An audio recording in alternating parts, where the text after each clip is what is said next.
بسم اللہ الرحمن الرحیم۔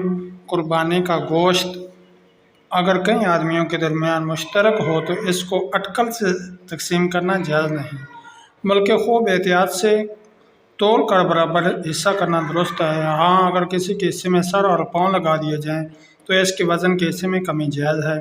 قربانی کا گوشت خود کھائے، دوست احباب میں تقسیم کرے، غریب مسکینوں کو دے، اور بہتر یہ ہے کہ اس کے 3 حصے کرے، ایک اپنے لیے، ایک دوست احباب عزیز و اقارب کو ہدیہ دینے کے لیے، اور ایک ضرورت مند نداروں میں تقسیم کرنے کے لیے۔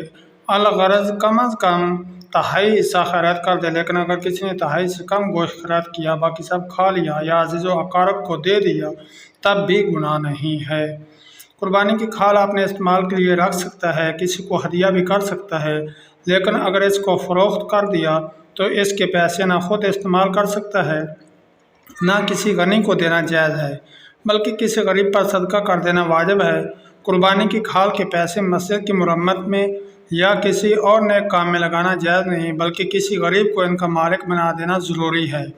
قربانی کی کھال یا اس کی رقم کسی ایسی جماعت یا انجمن کو دینا درست نہیں جس کے بارے میں اندیشہ ہو کہ وہ مستحقین کو نہیں دیں گے، بلکہ جماعتی پروگراموں مثلاً کتابوں اور رسالوں کی طباعت و اشاعت، شفاخانوں کی تعمیر، کارکنوں کی تنخواہ وغیرہ میں خرچ کریں گے، کیونکہ اس رقم کا کسی فقیر کو مالک بنانا ضروری ہے۔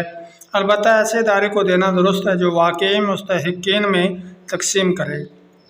قربانی کے جانور کا دودھ نکال کر استعمال کرنا یا اس کی پیشم اتارنا درست نہیں، اگر اس کی ضرورت ہو تو وہ رقم صدقہ کر دینی چاہیے۔ قربانی کے جانور کی جول اور رسی بھی صدقہ کر دینی چاہیے۔ قربانی کی کھال یا گوشت کساب کو اجرت میں دینا جائز نہیں۔ اسی طرح امام یا مؤذن کو بطور اجرت دینا بھی درست نہیں۔ چینل کو سبسکرائب کریں، لائک کریں اور شیئر کریں۔ اللہ ہم سب کا